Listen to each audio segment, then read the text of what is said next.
এই লোক দেখে আর কি। ওরে বাবা, জিলাপি! তুই কি লাও লাও।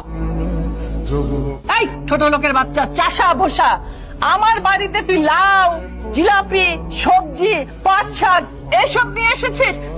এই ছোট লোকের বাচ্চা, তুই কোন সাহসে এসব নিয়ে আমার বাড়িতে এসেছিস? আমি কি এসব খাই?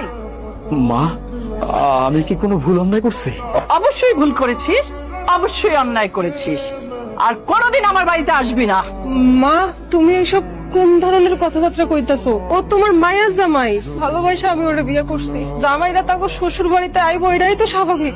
একদম বেশি কথা বলবি না। জামাই শ্বশুর বাড়িতে আসবে সেটা ঠিক আছে, কিন্তু জামাইয়ের মতো জামাই হতে হবে। তুই একটা শিক্ষিত মেয়ে হয়ে তোর বান্ধবীদের সাথে গ্রামের বাড়িতে বেড়াতে গিয়ে ভালোবাসা করে বিয়ে করেছিস, তাও আবার এরকম একটা চাষার ছেলেকে।